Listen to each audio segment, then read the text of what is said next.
Andĩkani nĩ maikitie mũhwa wao ndereti-inĩ ĩrĩa ĩrathiĩ na mbere ya kũheana mawoni megiĩ ndereti ya watho wa kĩgĩna ya mwaka ũyũ, makiuga mũtaratara ũyũ wĩna mageca maingĩ na marĩa marahinyĩrĩria aruti wĩra na andĩkani.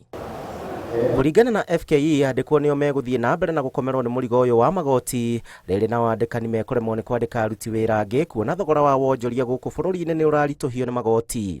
If we do not address some of these issues or all of them, we are facing a crisis, and that is something we cannot pretend about.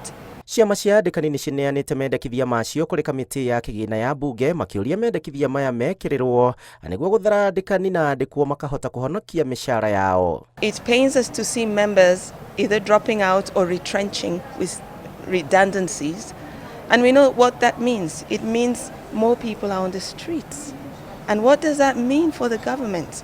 When more people are not earning anything, to me, that is the biggest risk for any country. Our strategy as FKE will be to combine voices with the other similar business member organizations and ensure that you have got one voice, especially when you're airing our views on areas that are affecting Kenyans. Maugĩte matiraregana na ũngania wa magoti, no magateterithia kĩgĩna gĩkĩ kaingĩ gĩtimenyekaga ũrĩa kĩrahũthĩrwo, makiuga gũtirĩ umithio wa magoti mũingĩ wonekaga. If, for example, government is taxing you at 40%, okay, then government then should begin carrying the burden that 40% must deliver.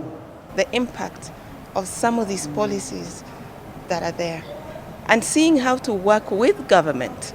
We're not enemies. We're here to work with government to see how we can advise. Mekwaragia hingo ya gũkũngũĩra mĩaka 65 kuma hingo ĩrĩa ngwatanĩro ĩno yambĩrĩirie, ũndũ ũmwe na gũtabania gĩthurano gĩa gwetha ũtongoria mwerũ. Handũ-inĩ ha Inooro TV, njĩtagwo Gĩchimo Joseph.